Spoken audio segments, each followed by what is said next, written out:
Welcome to Virtual Lunch in the Exhibit Marketers Cafe. I am Marlys Arnold. I'm your host.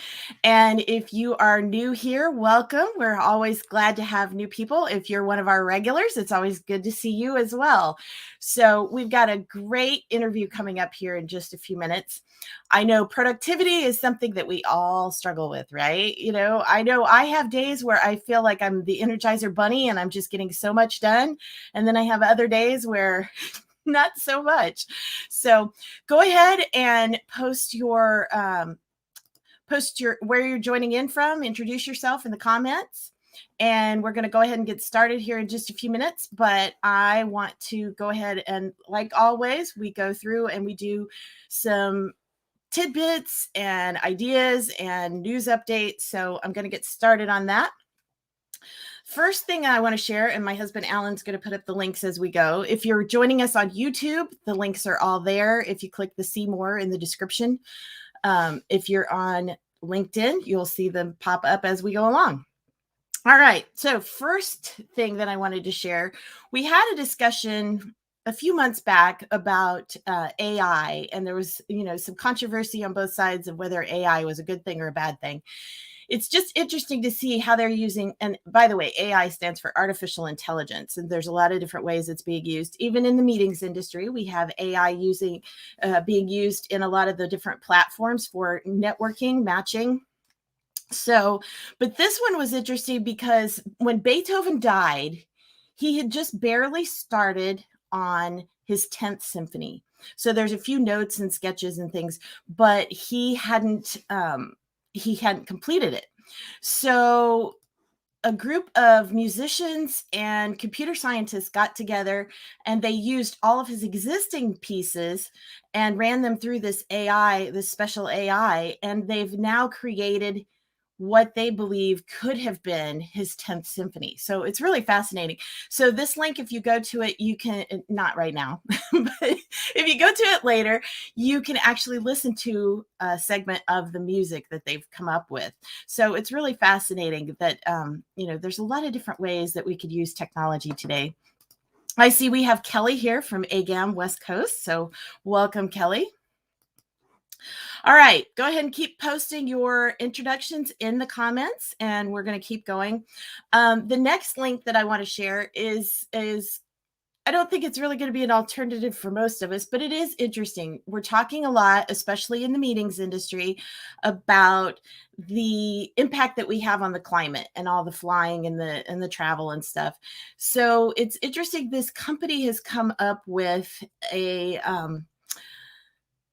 an alternative to flying back and forth from the US to Europe. They're starting small. I think they're just doing it within Europe, but it's a network of yachts and you can actually sail. So it's like, from the UK to parts of Europe, that wouldn't be so bad, but I don't know how long it would take you to sail in a yacht all the way from here to Europe. But anyway, it's just kind of interesting, the ideas and the innovations that are coming out of the challenges that we're all facing these days. So I just thought that was kind of an interesting one.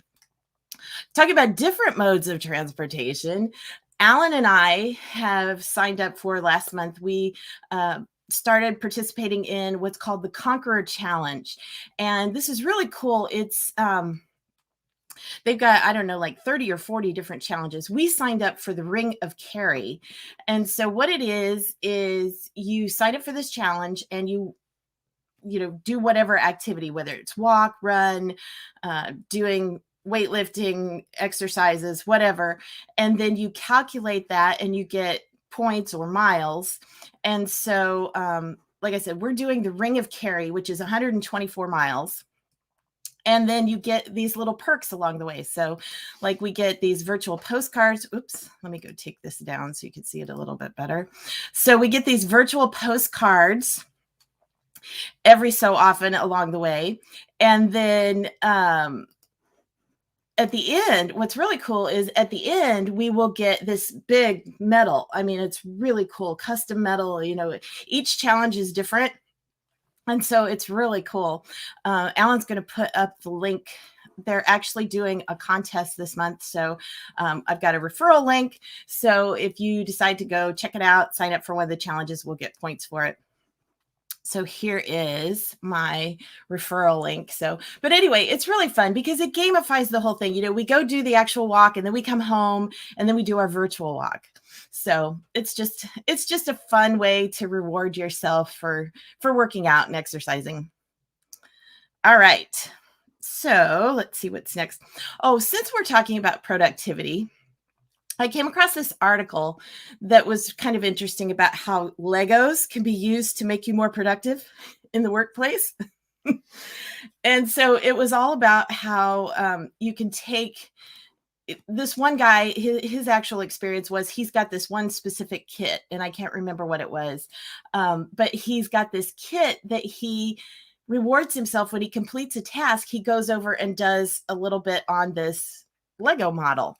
And so that's how he's making himself accountable and rewarding himself. Again, gamification, you know, whatever it takes to make yourself more motivated to do things, right? So anyway, I just thought it was kind of a fun, if you happen to like Legos, or even if you don't, it's like being a kid again, right? You know, you've got this fun activity that's rewarding you for getting your work done. All right, as far as industry news, just a couple of quick things. The 2021 CEIR Index is out, and they've done a video, and this is a really good recap. It kind of gives you a little bit of a feeling of where the so there's the link to the video. It gives you a little bit of a feeling of what recovery might look like. They give kind of 3 different scenarios as far as what industry recovery is going to be and how long it's going to take. But anyway, it's just a short little video. I think it's like 3 or 4 minutes long. But anyway, go check that out. And then also go to CEIR, the Center for Exhibition Industry Research. Go check out their 2021 index. And then the next thing is a lot of the shows and events are having vaccine mandates now. And so here is an article. If you're planning on requiring your attendees and your exhibitors and partners to be vaccinated, this is a really good article that gives you kind of a checklist of things to think about as far as how to communicate it. CES has already announced, they announced it a month or 2 ago, that they were going to require vaccinations for their event in January. So they did it, like almost 6 months in advance. So, planning ahead, communicating that really well with everybody that's, involved in your event is going to be very important going forward. So anyway, all right, just a couple other quick things. I'm going to go ahead and take the ticker down. You can go ahead and keep introducing yourself in the comments, by the way. That's totally fine. One more thing that I just wanted to let you know is I know we've been doing these virtual lunches since March of 2020. And like I said, I know a lot of you are regulars and you've been participating for a long time. And if you would like to show your support for this, I've been doing these completely free all this time, and I'm going to continue to do them for free. But if you would like to show your support, I signed up for a service called Buy Me a Coffee. Now, I don't drink coffee. Even though this is the Exhibit Marketers Cafe, I don't drink coffee. I'm a tea person. But you can buy me a coffee or a tea. So there is my Buy Me a Coffee page. Alan's going to put that link up here. So there we go. So you can go and, it's just a one-time thing. You can sign up for a membership, whatever you want to do. But anyway, any support is appreciated. So with that, I think we are ready to bring on our guest. So I'm going to bring her up here in just a second. Let me take this down. Oh, I see Adam is here. Thanks. Glad you were able to finally make it. Adam, I know you've been trying for a while, so good to have you. All right. So I want to introduce you to today's guest, who is a longtime friend of mine.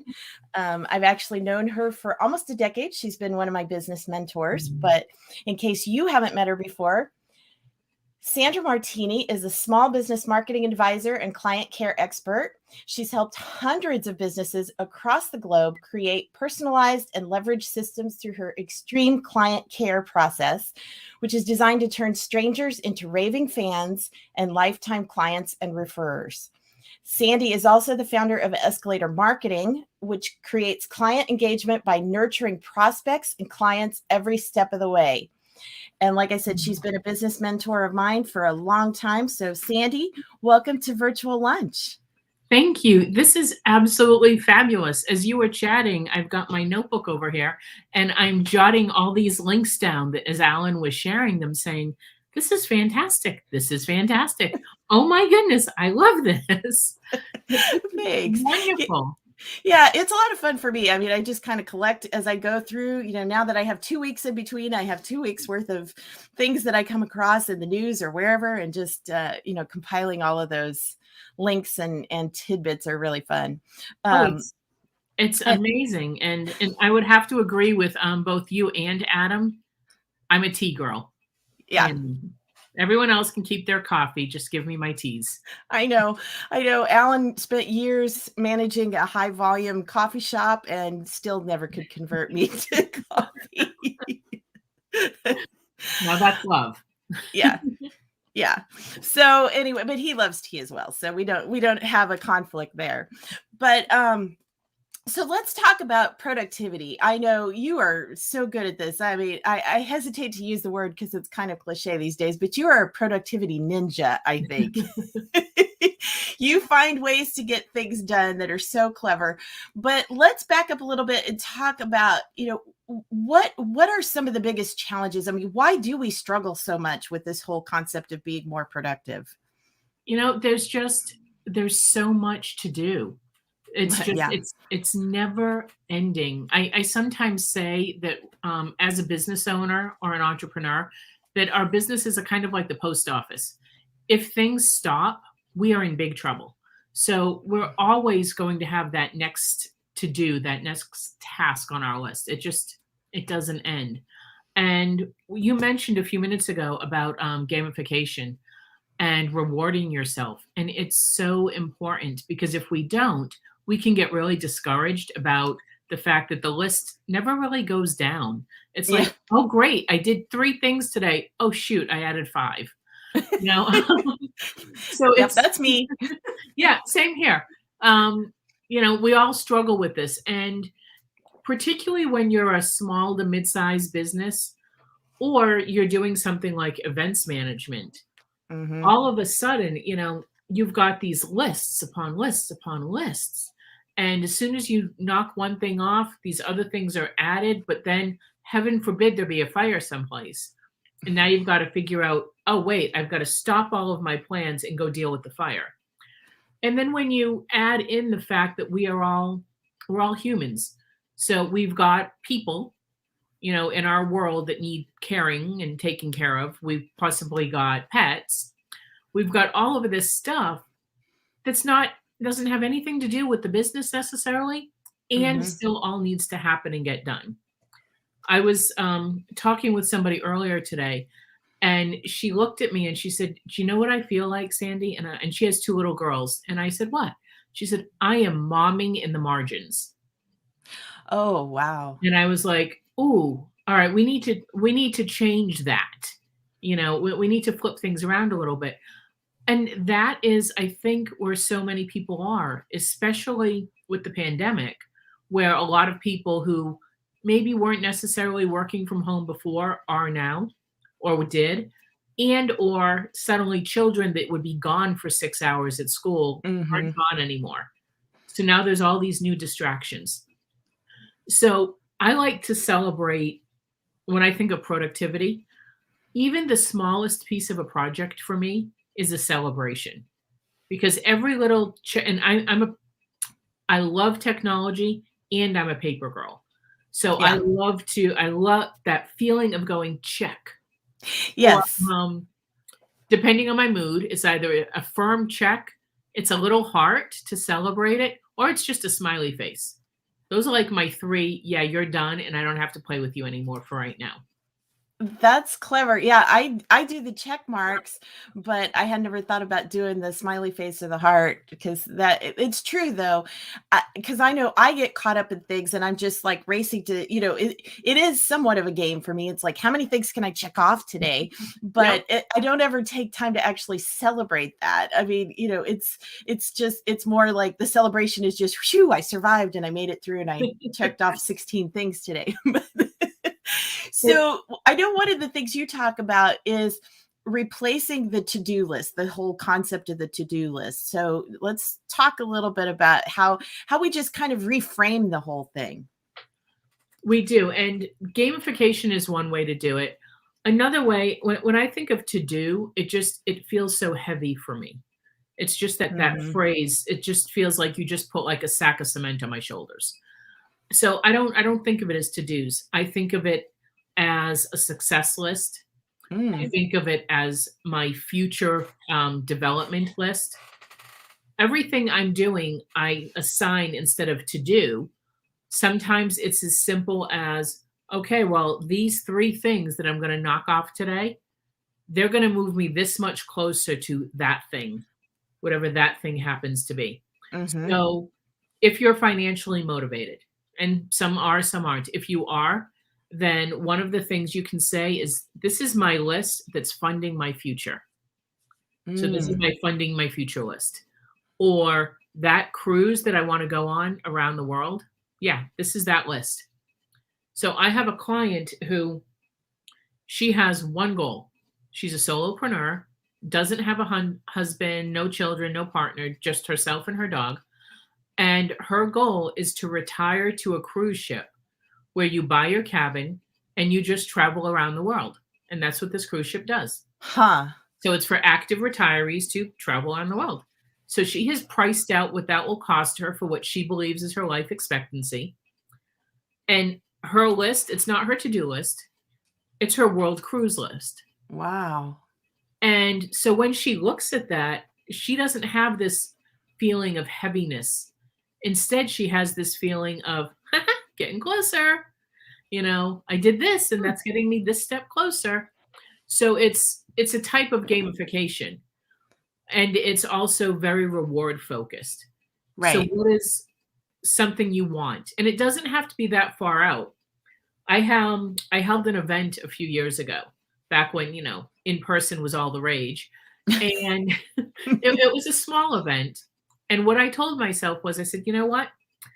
If I can have 10 people sign up to this event, and if I can get really great reviews at the end of it, I'm going to buy myself this one particular necklace that I want. That typically I would never spend that type of money on a necklace for myself. Just not something I normally do. So 10 people signed up. I got the reviews. I'm looking through them. And I was able to go out and get that necklace. So it doesn't have to be, the world cruise or something 10, Mm-hmm. 20, 30 years down the line. It can be something as little as, how am I going to reward myself today? Some weeks it's, you know what? If I get everything on this list done and it's a Monday, I won't come in the office on Friday. I'm going to go do X. I'm going to go play on Friday or do whatever it happens to be.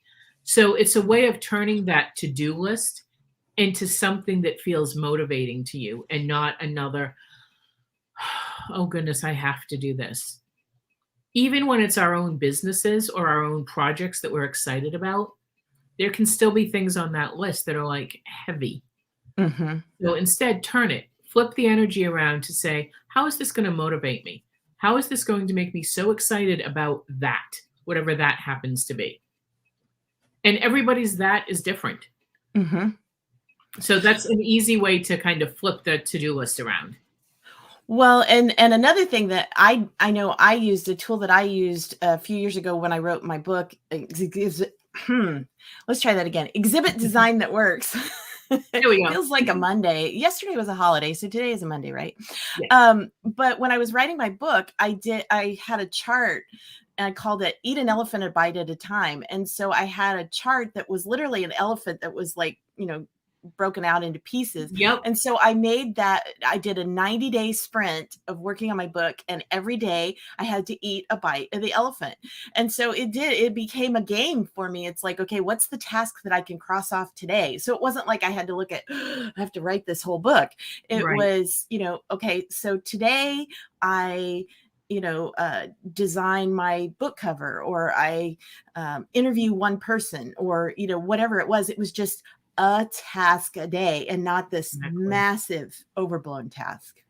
Yes. I'm vegetarian, so the eat the elephant always makes me cringe a little. Oh. So I always think of it as the elephant puzzle. Mm-hmm. Same thing. I take the elephant and I break all those pieces like a puzzle, and I say, okay, and I've got today's piece. I got to get this done. And when it gets done, it goes, okay, that piece is done. It can go on now. And my goal is to create the whole elephant. So it's the same exact thing. It's just taking those big projects and breaking them down so they feel not just doable, but just exciting to tackle, to get, to manage. Exactly. And I like your idea of the elephant puzzle, because I wouldn't really want to eat an elephant either. So No. well, let's talk about chunking things down. You talk about a time chunking method. So tell us a little bit about what that involves. Well, our brains like to get into a flow. So they like to do something and keep doing that something. Mm-hmm. So, for example, on Tuesdays and Thursdays, I know that I will be working with clients or doing an interview like this today, because that's what I do on Tuesdays and Thursdays. So when I wake up Tuesday morning, I don't have to think about what should I start with, where should I go, what should I do? None of that. My brain is already in client mode. On Mondays, I know that I'm writing. So since I know I'm writing on Mondays, when I wake up, I'm already thinking about that first thing, whether it's a chapter in the book, a blog post, something that one of my client needs, whatever it happens to be. I know that Mondays, it's all about writing. And I know that on Fridays are all about admin, money, numbers, metrics, all of that. Any big decisions that need to be made, planning for the next week. I know all of that's happening in there. So again, when I come into the office, I don't spend time saying, well, I'm in the mood to X. No, my subconscious has already been trained. It's Tuesday, you're working with clients. I already know I'm in a more extroverted frame of mind. I'm very, very introverted as a person. But I know that on Tuesdays and Thursdays, I'm always more extroverted, because I know that I'm coming in with that energy because I need to be working with people. Whereas on the other days, they're more heads down doing stuff myself. Mm-hmm. So I'm in my little introverted place, and I can stay there all day because of the type of work that I'm doing. So when we chunk, what we're essentially doing is we're telling our subconscious, this is what I'm doing today. Okay, every Tuesday, you know that this is what we'll be doing. So when you get up Tuesday morning, your brain, while you've been sleeping, it's been already preparing for, in my case, those calls I'm going to be having, or those things on Monday, those things I'm going to be writing. So when I sit down at my desk Monday morning, I don't stare at a white screen. My subconscious has already gone to work, and I just start because it knows it's a writing day. So what we find is that instead of trying to constantly switch between types of tasks, we're sticking with the same. Now, these are all different clients. These are all different writing projects, but they're using the same parts of the brain. So the brain gets in the flow, and that makes it so much easier to be uber productive on those days, because you've already given yourself that jump start. Well, that's true, because you've got that framework of, this is what I'm focused on for the day, and not constantly shifting gears like so many of us do throughout the day. And of course, unfortunately, I mean, you have that ability that you can do that framework of a day at a time. In the events world, we don't always have that ability, and we're dealing with a lot of firefighting and interruptions and things. So talk a little bit about that. I know you talk about boundaries and how to try to, I guess, I don't know if you say manage the disruptions, but how to better deal with them. Well, way back when in a former life, I used to manage logistics for some of former President Clinton's events. So some of the at the White House. So in that world, No I pressure completely there, right? no pressure at all.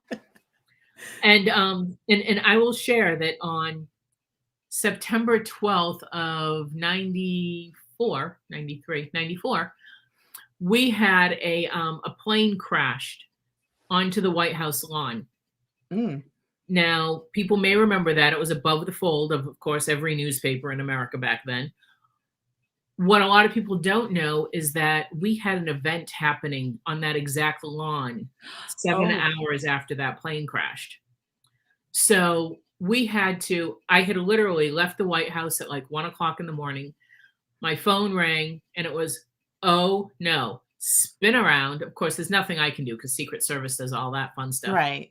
But we're in this huddle about we have 1,000 students coming in on buses Oh, for this event because it was the launch of AmeriCorps. So we have them mm. all coming in. What are we going to do? Because these kids are coming from North Carolina, Virginia, all of these places. And we can't hold the event. You know, that lovely piece of tape that I put down where the president was going to stand, it doesn't matter anymore. You know, nobody cares. So what are we going to do? And it was, okay, how do you manage things in that moment? So I completely get the events world and having to put it all together and figure it out. And the way that I manage myself when I'm managing events, if that makes sense, is I hold a vision of the end result. What is the end result that we want for this event? Just one result. Is it everybody's happy? Is it everybody's informed? What is it? Whatever that end result is, I say, okay, what is the easiest path to get us from here to there? And then I do a little NLP, neuro linguistic programming. I don't want to call it a trick, that feels weird, but a little thing, an exercise where I go outside because I find I typically need a lot of room. And I will stand right here and I will look into the future. So looking in front of me, and it might be, you know, down the street away. And I'm looking there and I'm saying to myself, okay, we're having this event. That is the end result, whatever that is.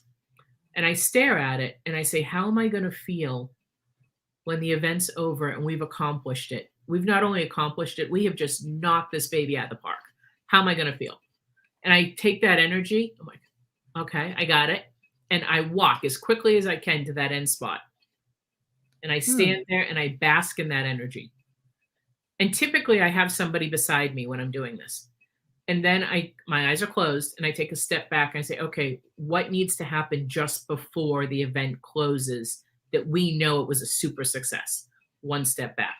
And I tell the person, and they're writing this down for me.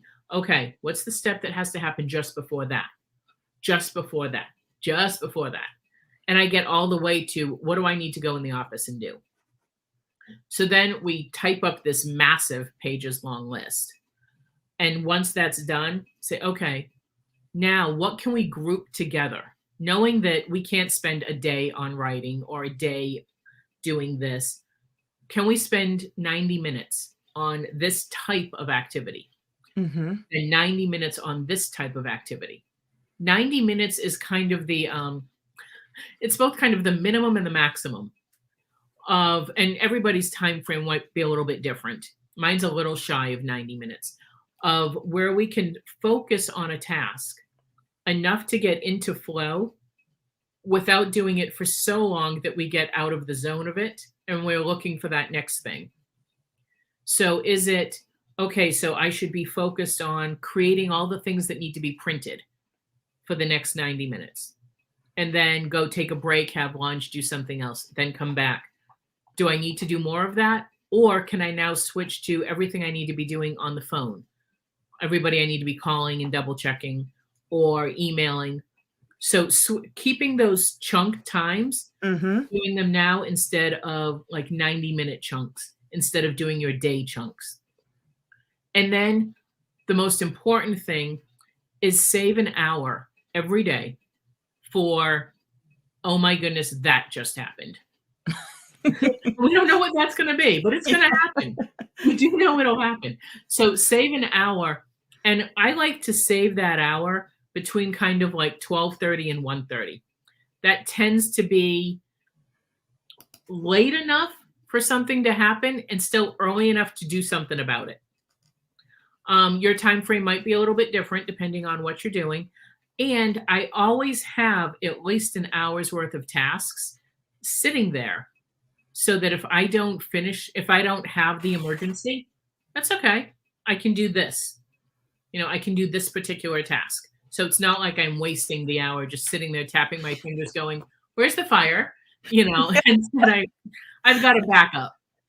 I love that. I love that. Like, schedule in times for emergencies and then celebrate when you don't have to use them. Yes, huge celebration when I don't have to use them, and doing something else instead. That gets me still further along to completing the elephant puzzle.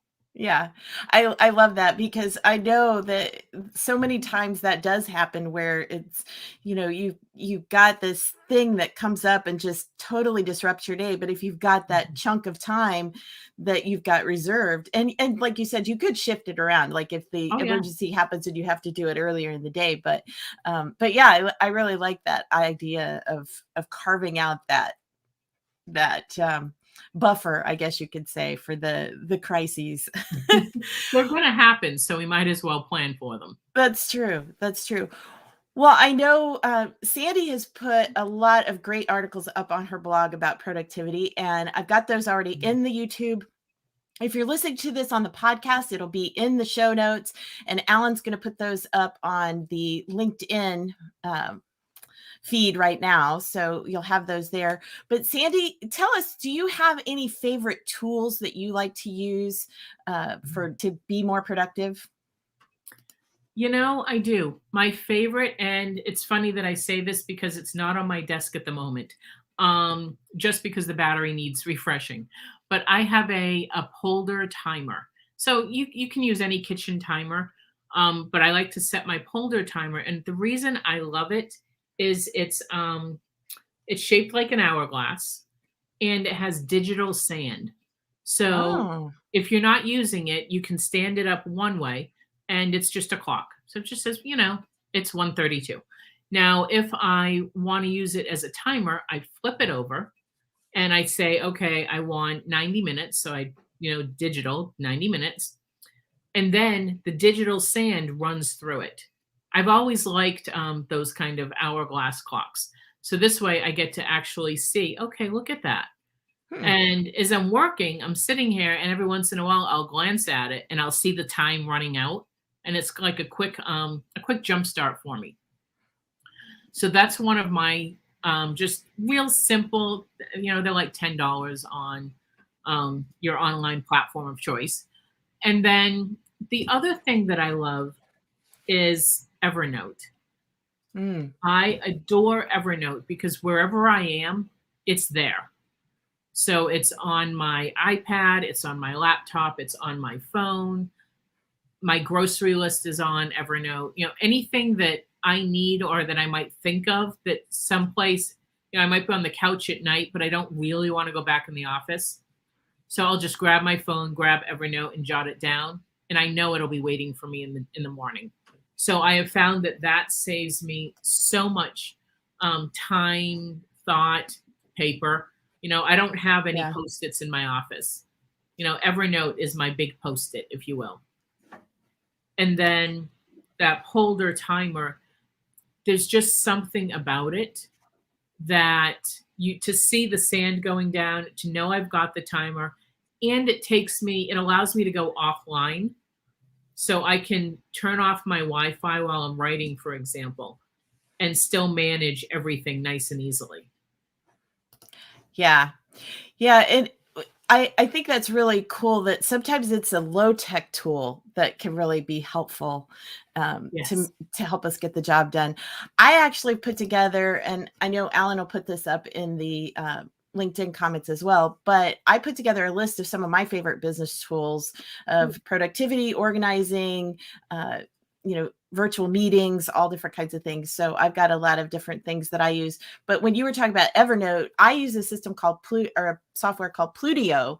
That's kind of a cross between Evernote and Trello. And so I do that, and I keep all the boards and put things up in there. So, but yeah, there's so many great tools out there these days for people to use. So Sandy, thank you so much for being here for Virtual Lunch. We really appreciate all the wonderful tips that you've shared. And I do want to share just one other link. This is the link to Sandy's website where you've got all the specific links for the articles. But if you go to the homepage here, scroll down to the bottom, she's got a free ebook on overcoming overwhelm. So you can sign up and get a copy of that. So I did want to make sure to mention that. Sandy, thank you again. Thank you. I really appreciate you carving out some time in your day to be here with us for Virtual Lunch. Thank you so much. Thank you everyone for joining us. And Alan, thank you so much for all of the amazing link work. Look at you go. So thank you. All right. We will see everybody back here, same time, same place in 2 weeks. We'll have another great guest for you. And until then, go out there and be highly productive. Bye. Bye, everyone. Take care.